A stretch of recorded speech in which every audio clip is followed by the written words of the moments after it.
Hi everyone. I hope everyone had a great Thanksgiving this past Thursday. So this is going to be a Young Voices forum, and we are very excited to bring to you Claudia Rosette. Claudia Rosette is an award-winning American journalist, currently an adjunct fellow with the Hudson Institute and Foreign Policy Fellow with the Independent Women's Forum. From 1984 to 2002, she was a staff writer for the Wall Street Journal, based in Hong Kong, Moscow, and New York. She has reported on the ground from Asia, Latin America, and the former Soviet Union and the Middle East, including coverage on site of China's Tiananmen Square massacre in 1989 and Hong Kong's democracy protests in 2019. Claudia has also reported extensively on corruption at the United Nations. She got her first job at the Wall Street Journal by way of writing a parody in verse of Dr. Seuss. She holds a BA from Yale, an MA in literature from Columbia, and an MBA with a specialization in finance from the University of Chicago. And with that, I will let Claudia take it from here. Hi, everybody. If you guys want to start your videos or anything, the ones who aren't, I don't mind if you're in your pajamas, it's fine. And hello. I want to just start by giving a little background because I don't know how much you actually know about journalism, if you're in journalism school or what you're doing. But I actually date back to the days where when I started doing it, we used a thing called a typewriter. And it was a very different world. And one of the reasons I'm talking to you today is there were some rules that applied then that have really sort of gone missing in a lot of what we read in reporting today. Hey, the great baseball cap. Hi, Alex. And they will serve you well. This is a talk I would actually give to whatever part of the political spectrum you are on. But if you happen to be conservative, you're going to have to be especially good at what you do. Because if you want to work for any major news organization, they're probably not going to hire you for your political views. They're going to hire you if they do because you're a really good reporter. That's something where people in the end know it when they see it. And that's kind of where what I'm driving at today. My own career has been a pretty zigzag thing. Okay, there are people who just come out of college, go to journalism school, sign up and become columnists for some major newspaper, and there they are. I have done nothing of that kind, but what I can say is I've done all my life the things I wanted to do, and it's been a fabulous chance to really see the world. It's one thing that reporting can get you is access to great moments in history, to people where if you walked up to them as strangers, they might talk to you, but you have sort of license to ask questions and to pursue things. It can become very, very interesting. And I want to set out a few rules and then tell a few stories that maybe illustrate them. One basic thing to probably take into account is why would you want to be a journalist? Am I allowed to ask a question of our group at this point? Anyone want to tell me why do you want to be a journalist? Okay, well, maybe we could get to that in the Q&A, but I will tell you this. If you think you're going to do it for the money, you're crazy. No, don't even think about it. Okay, it's not going to do that for you. You can make a living. You can get paid to do something you really like to do. But are you doing it to save the world? Very delusional idea. You're probably not going to save the world. The world is large, okay? You can make a difference every now and then, but it's actually quite dangerous to go on the assumption that you're there to save the world. People save the world in many ways. And no, that's every now and then maybe, but what you're probably really there for, if you are going to really enjoy a career in journalism, is that you love getting the story. You find human beings interesting. You find it fascinating to go there, to see what's actually going on. That's what this can give you.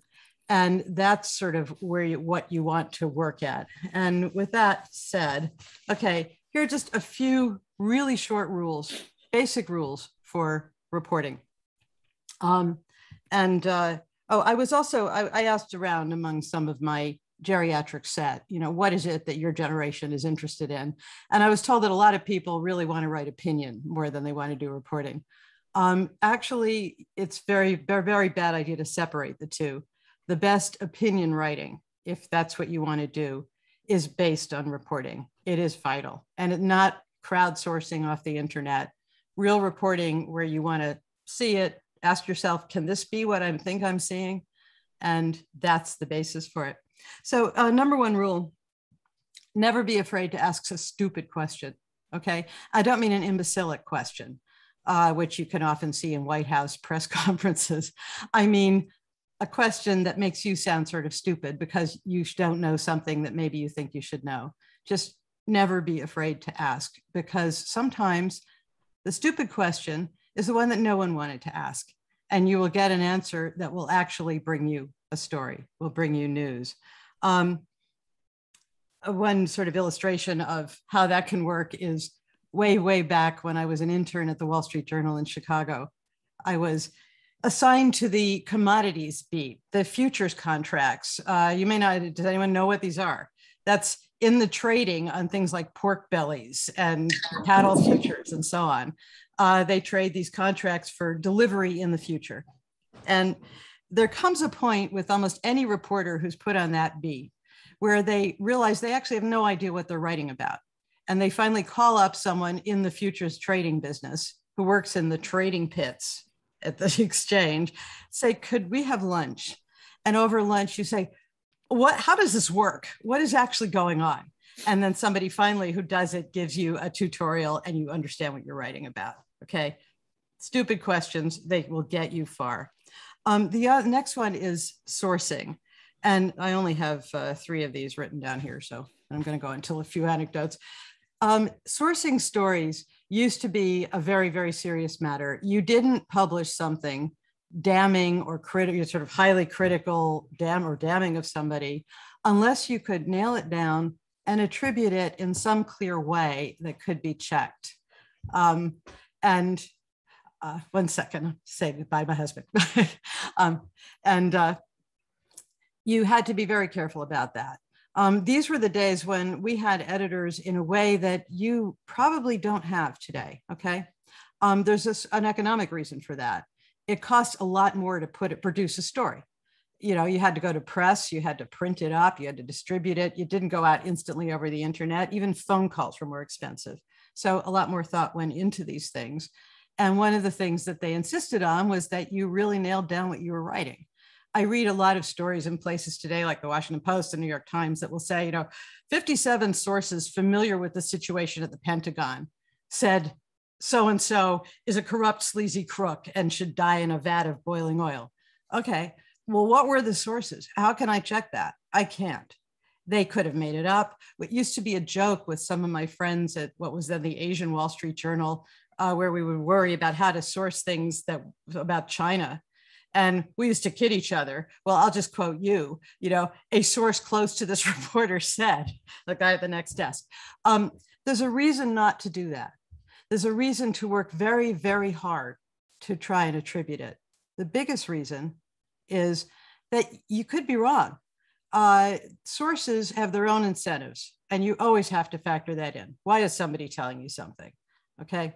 I would actually argue on the conservative side of the spectrum, you have an advantage in this, in the sense that conservatives tend to ask, what is the motivation? How do incentives work? How do people respond? You're used to thinking that way.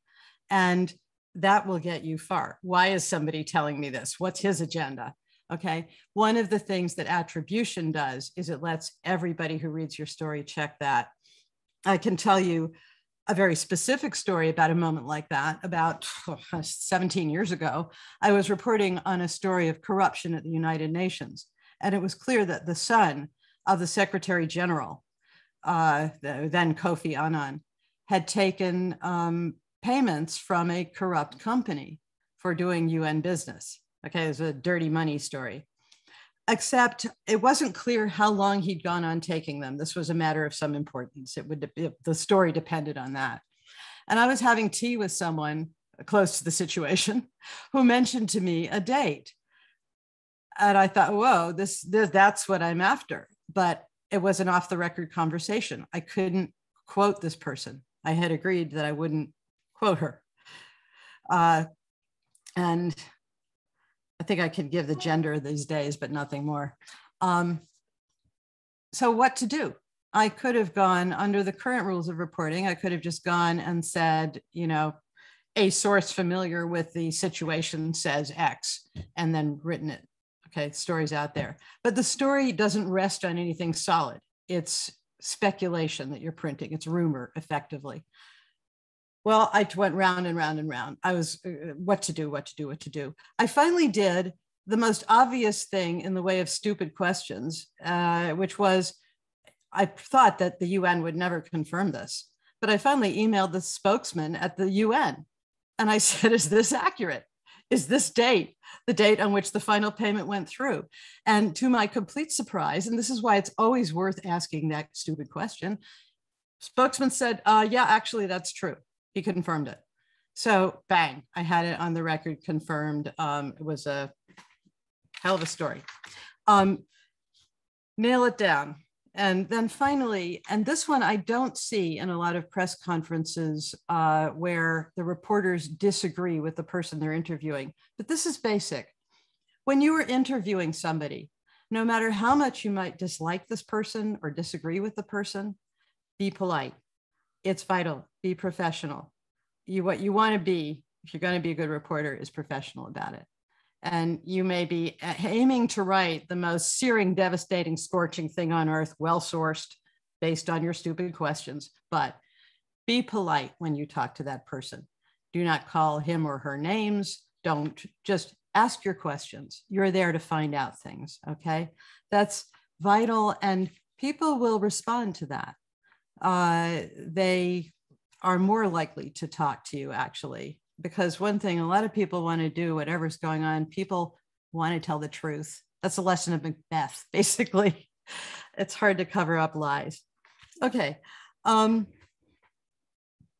There is a poem I wanted to recommend to you to do with reporting, which has been sort of, when I came across it way back in the early 90s, I thought this sums up a lot about the journalism business at its most interesting. You can look it up. It's by a poet whose last name I don't know how to pronounce properly any more than I'm quite sure about Omicron or the Xi Jinping variant or whatever we're calling it.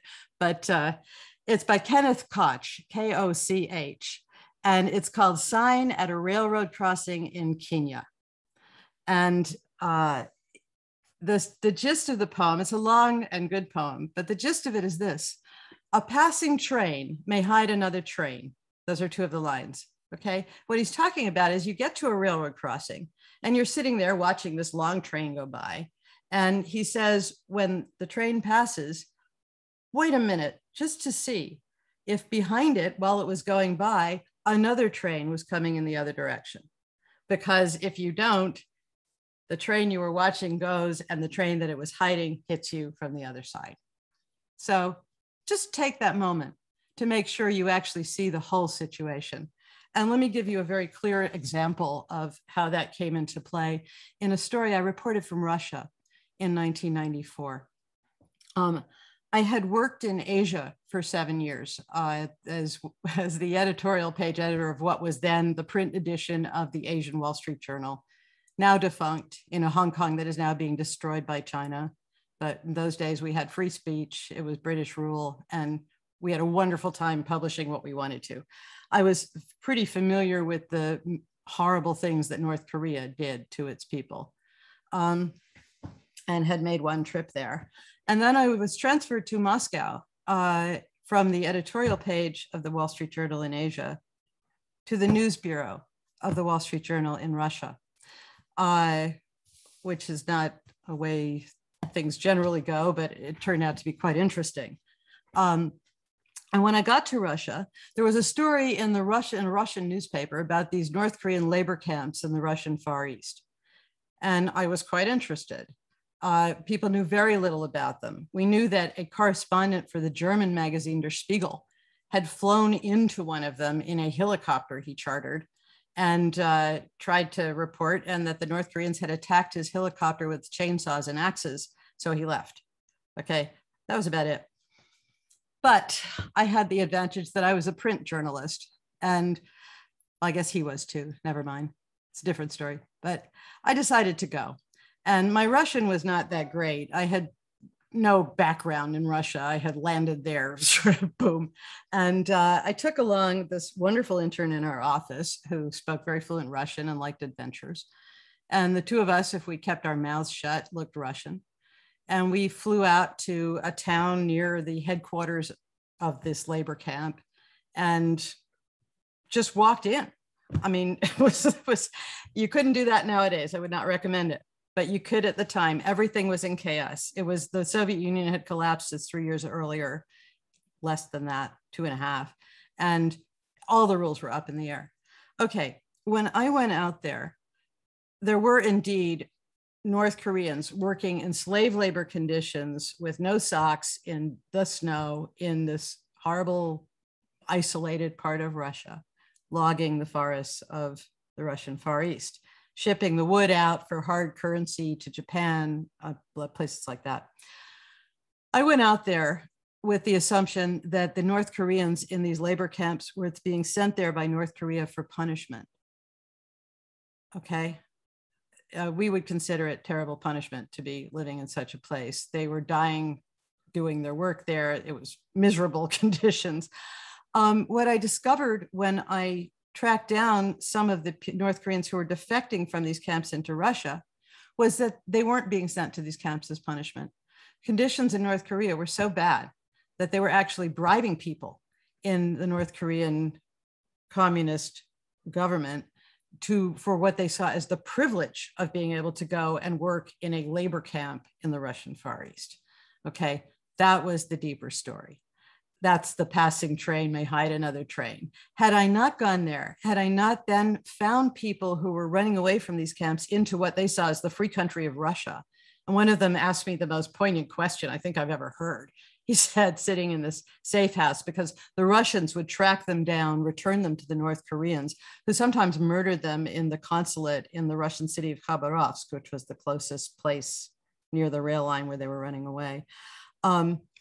This guy who was in hiding, a North Korean who had run from one of these camps, having described to me how he had bribed his way to get there by using his influence he had some party connection in North Korea, to buy sticks of chewing gum at the hard currency store there, which he brought with him as his capital to start trading so he could run away inside Russia. He looks around this miserable safe house and says, "Is it true that America is even better than this?" So that's where a passing train may hide another train. Now, let me give you a story about an ethical dilemma that can arise, because if you want to go and see the world, especially once travel becomes a little easier and you don't need to prove that you have not been exposed to the, whatever you want to call the virus, every place you go, it was a lot easier. 20 years ago, you could get on a bus. I did this, it was fascinating, in Turkey, and ride it into Syria and go across to Palmyra, where ISIS a few years back was eviscerating people in the public square. And then you could go back, have a nice dinner in Damascus, and catch a taxi to Beirut. I wouldn't recommend doing that today. 2 years ago, you could fly into Hong Kong and talk with people in their democracy movement. I did that. I love that city. When they had the huge protest 2 years ago, I had to go back and see it. Today, you probably couldn't get in. And if you wrote what you really saw or knew, you would possibly end up as an international incident in prison along with a lot of other people. But the ethical dilemma, and this is where I want to sort of give you an idea. Reporting in the United States, we have all these magnificent domestic quarrels. You know, what should be done with transgender bathrooms? What should we do with the endless pronoun controversies and the cultural this? These things are hugely important.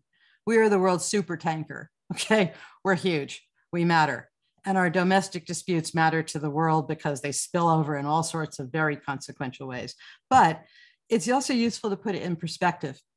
Around 1990, when I was working in Asia, the Wall Street Journal brought me back. My editor sent me to a women's conference, journalism conference in Washington. Okay, it was, how are women doing these days? And we're sitting there in a ballroom of a Washington hotel. And all these famous women TV reporters are up there, Diane Sawyer and Adria Mitchell, and I don't even know. People have probably since retired, but they're all talking about how many women get bylines on page one or headline stories and how much they're paid and all of this. And I'm sitting there thinking, actually, while this matters, it's nice to get paid well and all these things.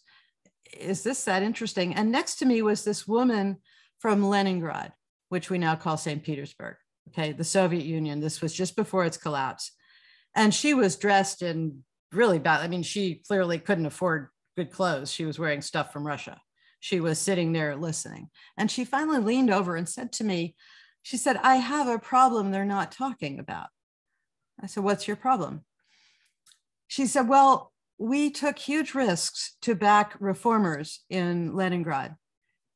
She'd been a journalist working for the Soviet press where there was no freedom, and then it began sort of opening up. They had more latitude. She said, we backed these reformers and we wrote about all the corruption under the party. Now some of these reformers have power and they're turning out to be just as corrupt as the people we were criticizing. What do we do? And I thought, well, now there's the question they ought to be discussing on the stage, because that is an interesting question. And what I said to her was that that has to be your judgment call. It's your neck on the line. It's a good thing to tell the truth, but I can't advise you. I'm not living there in danger of it. A few years later, I was. And I could tell you people were being blown away on their doorsteps for writing things like that. But that's where journalism gets really real and interesting and serious. And while it's always worth fighting with your editor to get paid more, these are sort of the big questions. I think I have a few more stories I can tell, but maybe if we sort of open it up to questions, I can do them in that sort of context. I'm going to tell you one more thing, and that is about conventional wisdom. And then if you want to ask, I would really welcome questions or discussions or anything. Tiananmen Square. We talk about that as the Tiananmen Massacre. That's precisely the way, that was the received wisdom. I saw what happened there, okay? I was there, that whole thing from before till after. And I spent that night in Tiananmen Square, June 3rd to 4th. I walked out with the protesters at just sort of around sunrise, early in the morning, about just before 5:30 in the morning was when they filed out at gunpoint, and then worked my way around the city coming back. There was a massacre that night. It was not in Tiananmen Square, okay? This is one of the sort of tricky, complicated things where the Chinese government will say, there was no death in Tiananmen Square. That's probably false. I finally made a rule in covering, while I was in reporting on that I would not report as confirmed anything except what I had seen with my own eyes. Okay. I saw 7 people who had been shot in the square that night in half an hour spent near what they were using as a hospital tent in the north end of the square near the Forbidden City. So I can tell you for a certainty, I saw 7 people who'd been shot. I saw a lot of tracer bullets. There was a lot of shooting that went on periodically during that night in that square. And that was a half hour. It was too dangerous to stick around where that hospital tent was. I took photographs with a Canon Sure Shot. I was working for a paper that didn't use picture photographs. I had an amateur camera of a guy who probably died. He was shot in the stomach. That's not a good place to get shot when there's no ready serious medical attention. But the place where people probably died in huge numbers was in one of the main avenues leading into the square. That's where they were bottled up. I could detail it for you. It would take too long. But if you work through the logistics, what they hid the next day, what I ran through to get there, it was people sort of around the square who were trying to fend off the army coming in. Okay. When the army came in, it was a very precise military exercise. They took up positions on three sides. They left the south end of the square open because they wanted people to leave. And a standoff ensued for hours, at the end of which they charged a monument on which everyone had gathered.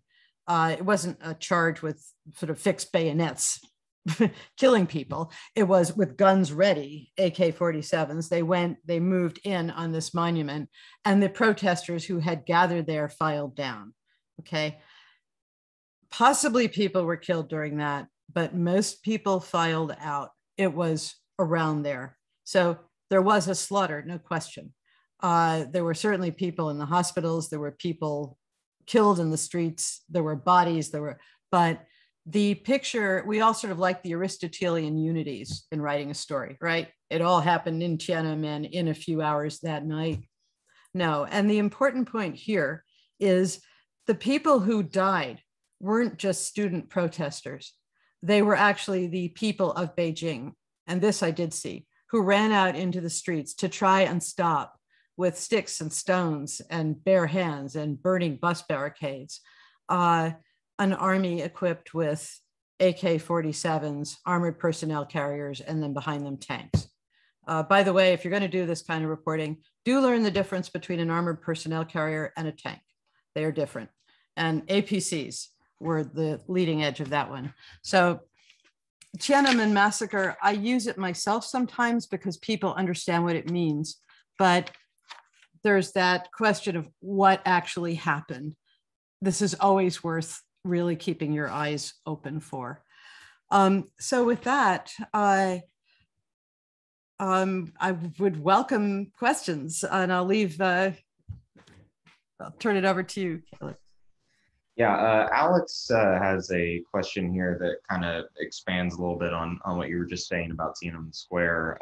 Did you know at the time that it was going to be a historical moment, or only did you realize that afterwards? When I said that if you lean conservative in your views, you may have an advantage because you tend to look at motivations and why people do things and how they really work more than what you wish they were. I did expect it. Yeah, I had this dreadful, memorable conversation about 2 weeks later in what was then, spent some more time in Beijing after the main slaughter, and then went down to Shanghai and Guangzhou and back to Hong Kong where I was based. But with a correspondent from a major American magazine who said to me, "I suppose you're satisfied that you can say I told you so." I said, "I'm not satisfied." I said, "I did tell you so, but it was not the outcome I wished. It's just that you could see it coming." You could see it coming before it happened. I'd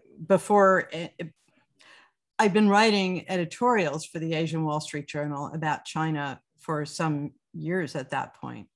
And if you're familiar with the history of the Communist Party in China, you saw that they were going to do something. And the people in Tiananmen, in China, in Beijing, saw it too. There were people who were clearly telegraphing this. When on the evening of May 19th, okay, the Tiananmen, I call it the Tiananmen uprising, and the killing with which China retook the square was June 4th. But on May 19th, when the then Chinese Premier Li Peng declared martial law, they ordered in the People's Liberation Army into Beijing. Okay, all these armies, troop trucks started heading into Beijing to retake the square, which these protesters were by then occupying. They were on hunger strike there. And all these people from just all around the edge of Beijing came rushing out of their homes and surrounded these troop trucks. They blocked the underpasses of the ring roads around the city to stop the army moving in, and the army stopped, okay?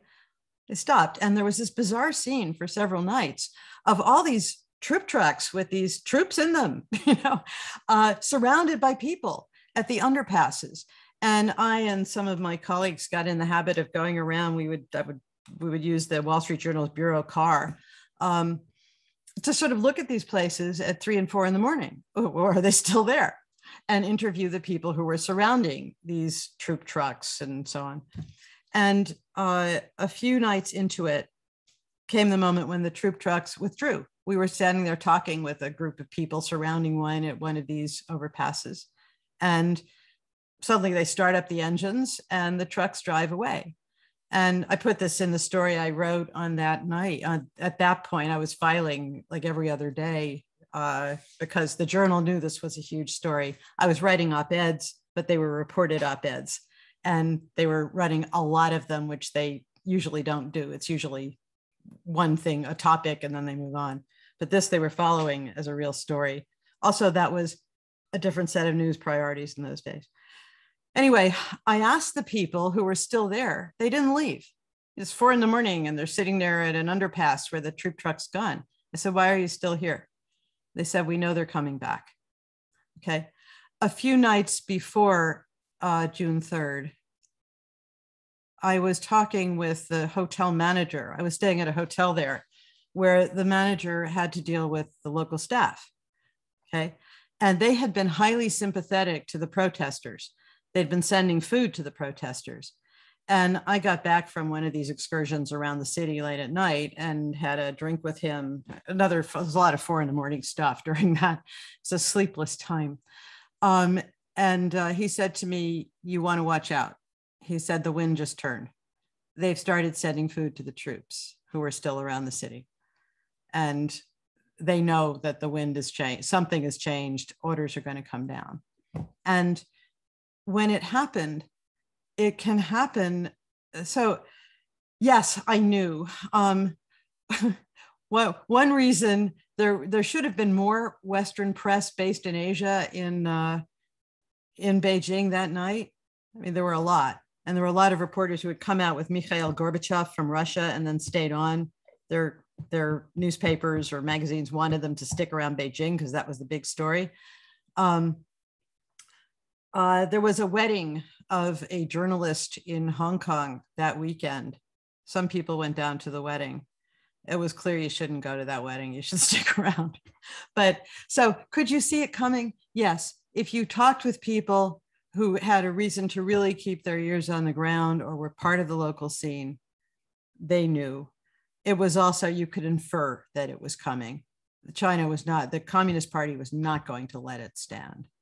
It was the most heartbreaking and haunting story I've ever been privileged to cover.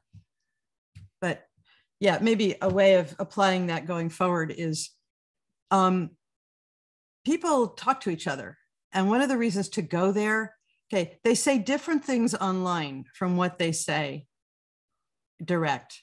Okay, the virtual world is a strange world. This stuff behind me, is that a backdrop I conjure up and I could replace it with the main hall in the Kremlin, or is that really where I work? Okay, you could probably guess, but there's a virtual world that's a much more watery, fluid place than when you actually go there. And it matters to go there and smell it. And people will say things to you privately that they won't say in this kind of medium.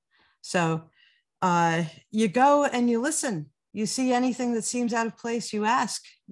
Again, back to the stupid question, what's really going on here? So yeah. Lizzie has a question. What is your opinion of some journals or news platforms that they report some unusual and even ridiculous anecdotes to make generalization of a population? For instance, one reported a father in a rural conservative area making his little daughter wear a KKK uniform to give readers the impression that conservatives are racist. That's probably worth refuting. The answer is, I don't think of that as reporting. I think of that as propaganda. And there's a distinction. I would actually recommend reading about propaganda because you do want to understand how that works. It shapes a lot of things going on in the world, and it's important to know the difference. But it's both something that people in the press should not be doing. It's not reporting. It's peddling it's propaganda. Dictators do it.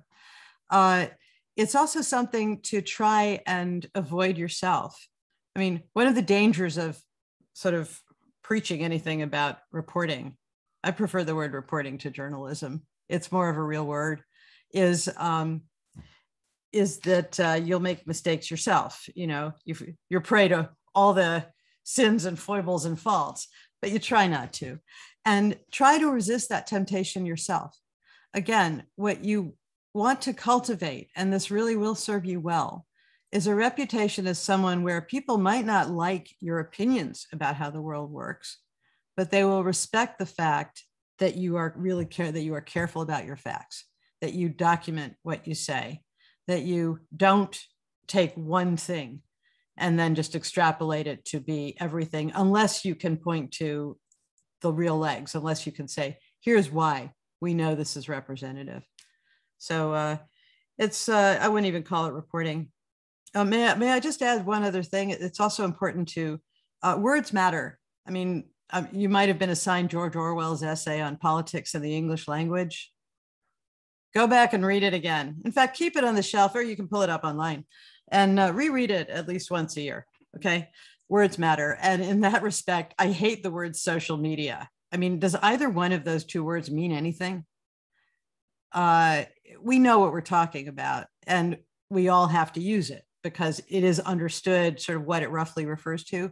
But when we used to call it the press, you're talking about, there was a connotation there of a real machine.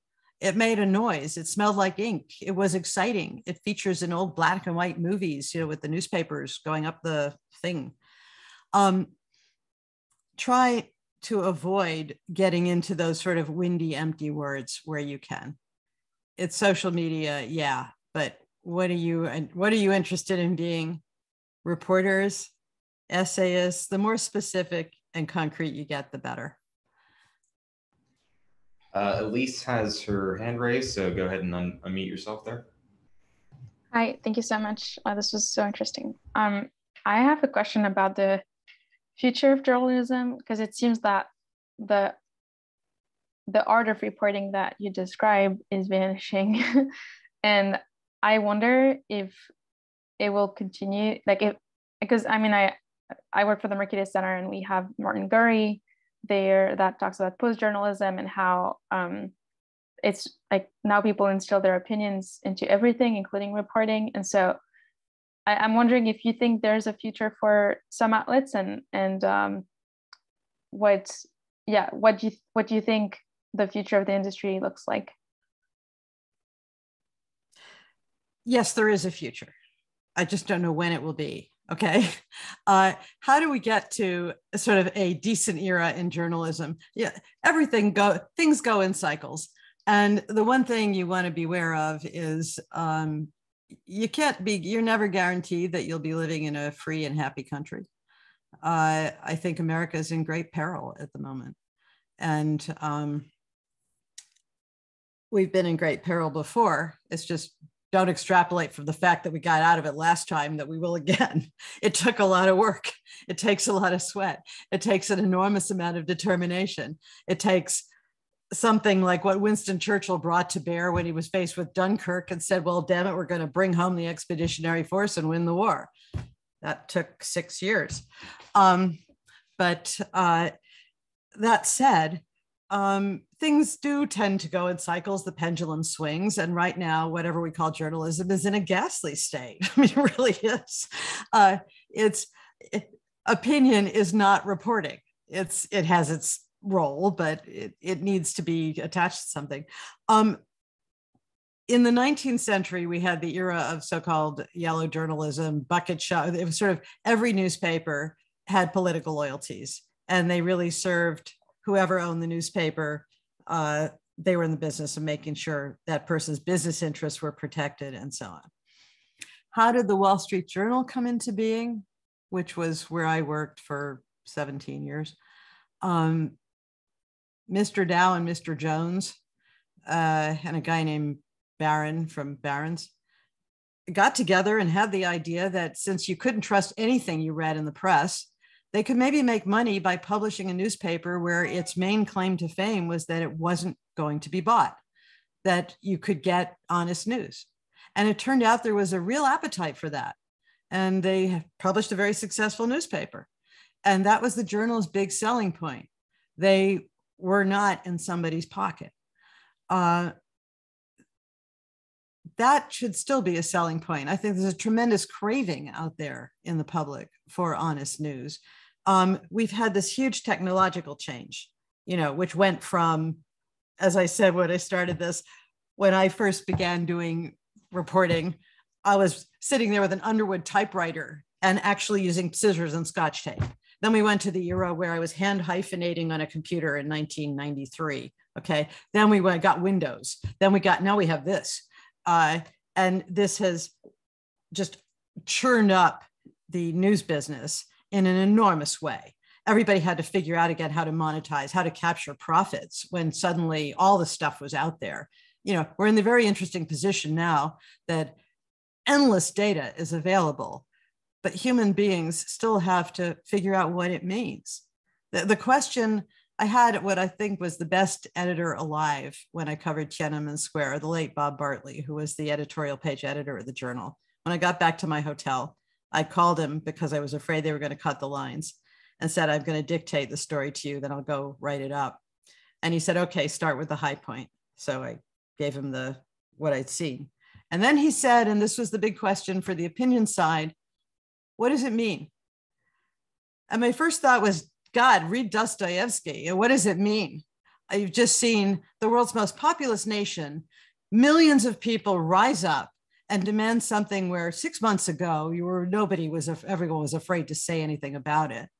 And they've just been gunned down by their own army in the central square of their republic, People's Republic, unfortunately. But I said, well, here's what I think it means. And that became the end of the story. Okay. That's, anyway, the Wall Street Journal, how does it happen that you get an honest newspaper? I think people have to figure out their way through the huge changes in technology, through the fact that you now have to find other ways to make money out of it, and then figure out, okay, how do you address the market for this? And there are efforts that have been going on already. It's just they're not thought of as the major news outlets. We still think of the New York Times, the Washington Post. The LA Times has sort of faded away, but, and the Wall Street Journal. But there's, I think, a huge appetite out there for something where you can depend on what you read. And at some point, assuming this country manages to continue with free speech at all, which would be a good thing, I think you should do everything you can in that regard to promote it.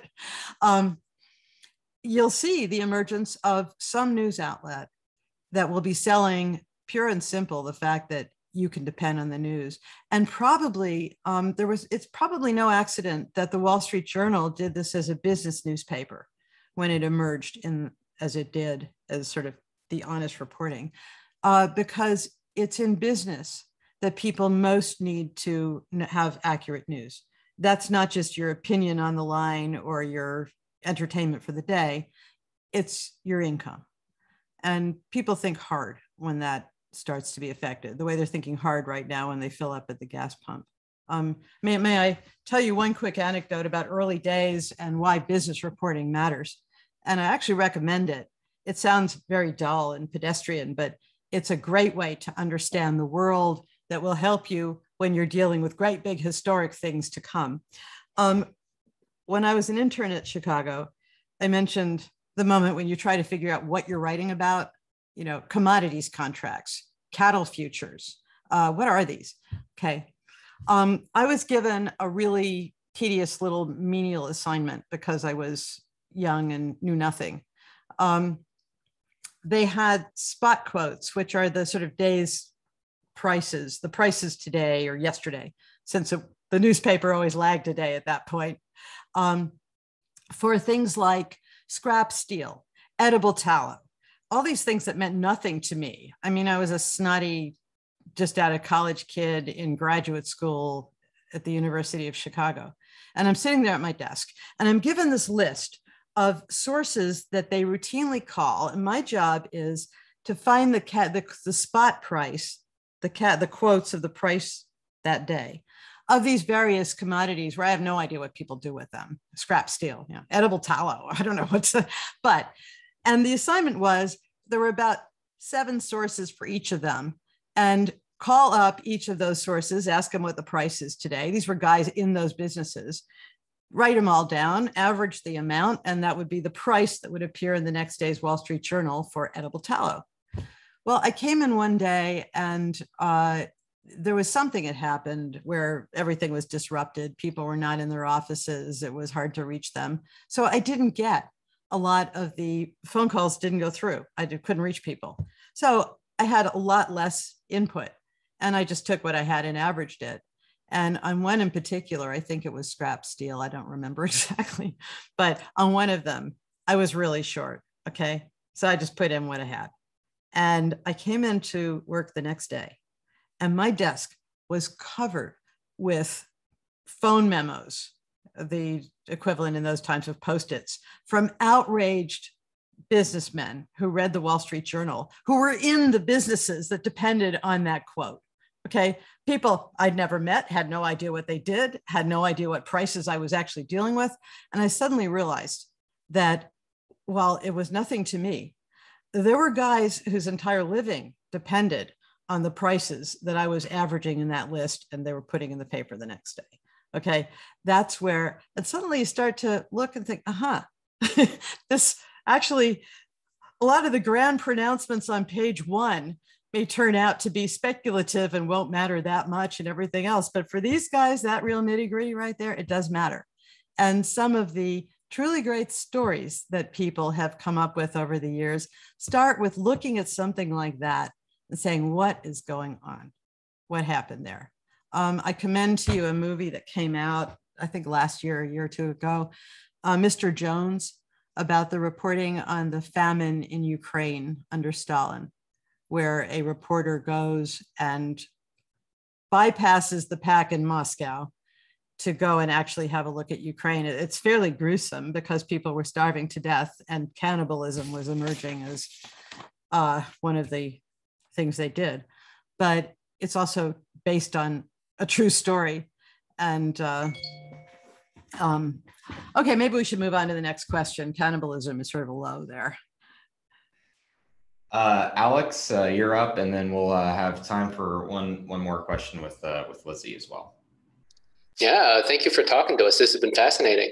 I was just curious if you had any suggestions for how you determine whether or not an angle or a lead or a story will be interesting to your readers, because it seems like in our age of the internet, there's infinite data on everything. So it's very difficult to determine like what's useful versus what's just more noise that, propagates out into the ether. There are 2 standards I'd use. Okay. I'm just okay. The first one is sort of the obvious, and I call it news for parrots.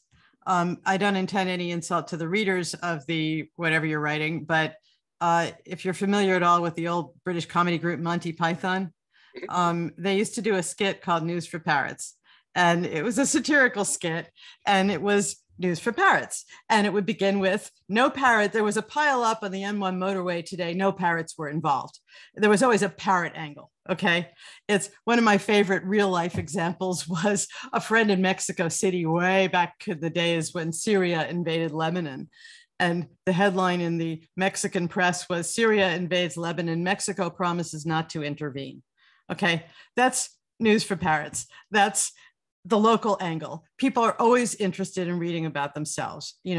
Airplane crash in Brazil.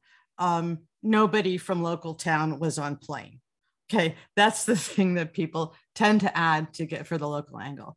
It's the way when we're reading stories about the latest virus variant, And one of the things you'll keep seeing is, has it come to America yet? Where is it relative to us? So that very often is something of a guide. You want to just connect it to your readers. Here's some reason why you might be interested. That would be one thing. On the other hand, I wouldn't take it too far. The other standard is what they used to call your gut, your instinct. And that is, on that one, that's where I would say, read widely, be curious about the world, talk to people you find wise, ask them questions without being worried that you don't look clever yourself, learn things. Because that's partly just looking at something and sometimes saying, nobody else seems to be paying attention to this. And I'm not sure that it matters that much, but to me, it's compelling in some way. Why? And then figure it out. And sometimes you may be onto something that really isn't much of a story. You may just be looking at something that interests you, but pardon me. Can I give you just a quick example? And I give this, okay, I've been in this racket for decades. So it's not like I do this every day, but one moment when that rewarded me, that impulse was very rewarding, was when the US went into Iraq, or as the debate was going on in 2002 over whether to go and overthrow Saddam Hussein. I was looking at economies of dictatorships around the world, because dictators very often, well, the sort of fancy things they do get attention, fancy, a horrible thing, the grotesque things. When they torture people and kill them, that makes headlines. But very often, one of the main means of control in dictatorships is people's living. You have to feed your kids. You want to get ahead, or, it's, so you look at how they control that. You will learn a lot about the rest. You'll learn how they do it mechanically, how they do it on the ground. That will lead you to stories that are bigger. In this case, I was looking at the economy of Iraq, and it seemed to consist almost entirely of this huge UN program, aid program called Oil for Food. Okay. You can look it up if you like. And I was sort of, what is this program? It didn't seem to quite fit the way that usual aid programs worked. And I began looking at it, and the moment of epiphany with that, because it became what I did for the next 5 years. It was basically the trail into a termite mound, the size of, I began looking at it and I thought, this doesn't add up. It was well known that there was enormous corruption in Iraq. Okay, that was well covered. What no one was making a connection with was that the UN was part of it. They were complicit. They were collecting a percentage of the money that Saddam was taking in. They were covering up the immense corruption that was going on. And it turned into something where the more I looked into it, the more every corrupt aspect, possibility that I could think of, they were doing. Okay. But that was something where I sat there in a real sweat before I began writing about it, thinking, have I got this right? All these people have been writing about this, but they've been writing about corruption and been writing about Iraq, but they haven't put it together this way. Am I right? That goes back to the sourcing. There were all these, UN was being very, very secretive. They were giving answers that didn't add up. I had one crazy phone call with someone in their Treasury department where I said, I can't make your numbers add up. And she said, they don't. I just said, okay. But it's that. And again, don't assume that because your instinct says this is big, that it is. You could be wrong. Double check it. Get into that cold sweat. Make sure you've got it right if you're going to start accusing people of things. But I will tell you, the moment when I knew it was bad, I knew this thing had to be big, was the head of that program was a fellow named Benon Savan, who I think is still living on Cyprus. There was an indictment brought against him in New York years ago. He was already on Cyprus when it came out. But he was still in New York, and the UN was still running this program. And we were invited by CNN International to be on a panel together. And here was the moment. This is the kind of thing you watch for. we were talking about this, and he began denying accusations I had not made. That got my attention. Okay. Those are things you pay attention to, because why do it? Why deny it if nobody said you did it? It's okay. It turned out, in fact, according to, he says to this day, he maintains innocence, but in the charges against him, in the records that came out from investigations and the documents that spilled out of Baghdad, the things he was denying he did, looks like he did. So anyway, and you have one more. Thank you. One more question. Lizzie, you're up. Okay, so thank you very much. So I actually have a question about like the news media impact on people's like point of view of the world, especially like on, you know, some sort of like biased news articles that will have the impact on people's lives. So what I mean by that was like some people might argue that people choose what they want to read. So it's not the journalist's responsibility. It's just like, you know, the reader's responsibility of choosing what they read. For example, maybe the liberals will like to, you know, praise the socialism by pointing out all the, you know, good development that China has done in recent years.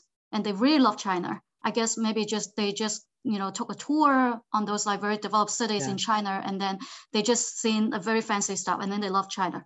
But also people on the right, they might tend to deny all the economic development that China has done these recent years, and even deny globalization. And their image about China is like really outdated.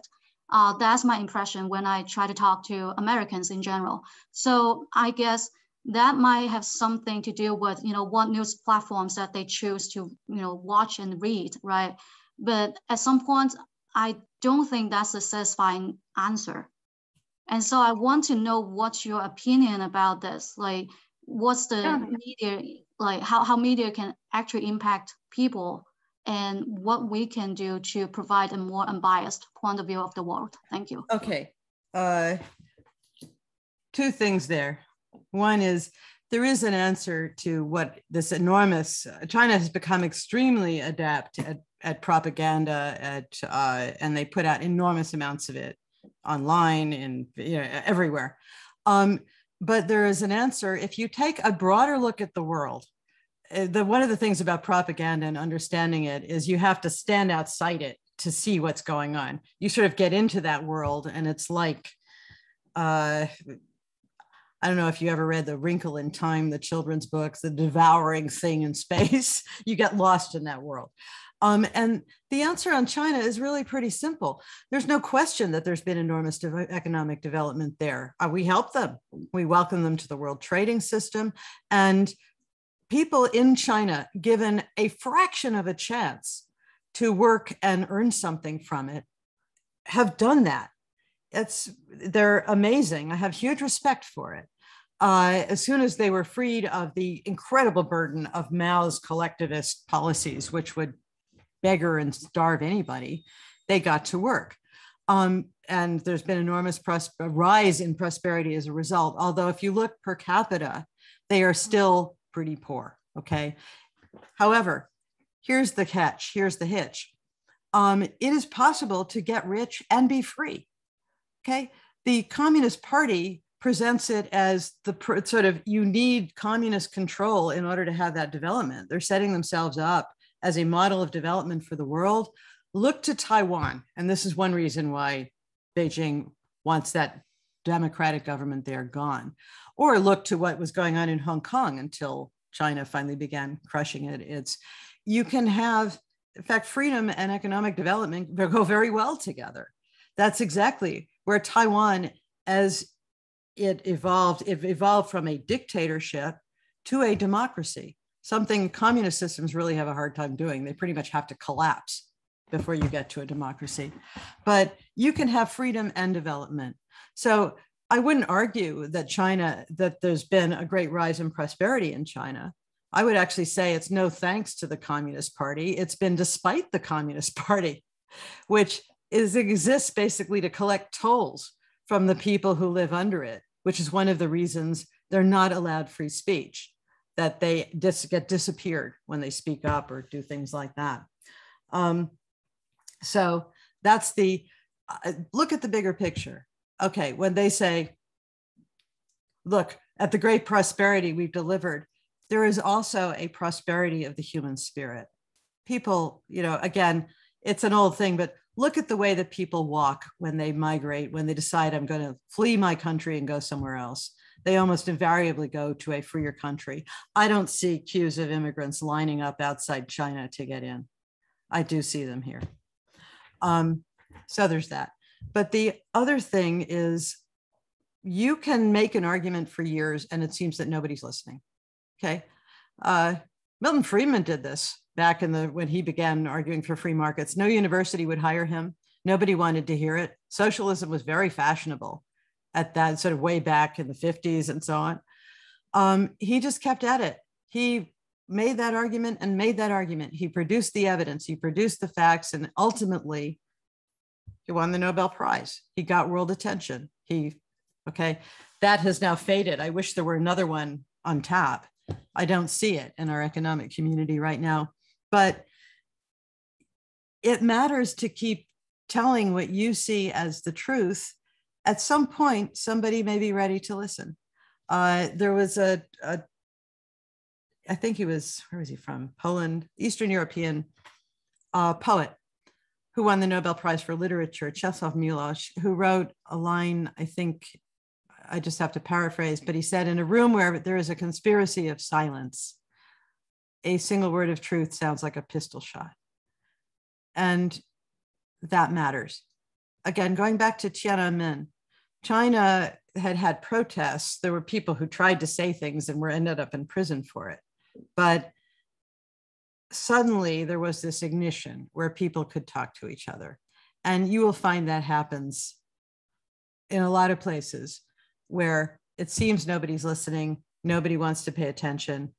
People basically get into these follow these enthusiasms, fads, cults, whatever you want to call it. And one day they wake up and they think, what do I do? And they're ready to listen. So that's the answer, is I think you just keep going. You keep reporting what you think is true. You do it professionally, you do it politely, you do it as carefully as you can. You try and keep your audience interested, and you try and follow your instincts, and you make some bargain between them. And I commend to you again, if you have a question about something and it isn't making sense to you, don't assume that's because you're stupid. Assume it's because you might be seeing something that other people aren't, and ask the stupid question. So that's kind of my advice for reporters. And I wish you all luck. If you go ahead with this as a career, I think you're probably crazy, but you could have a very, very interesting life with it. And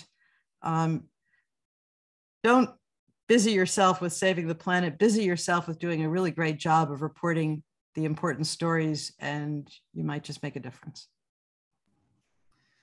Claudia, I appreciate it, and I want to thank you for taking the time to speak to all of our writers and contributors here today, and thank everyone for joining us.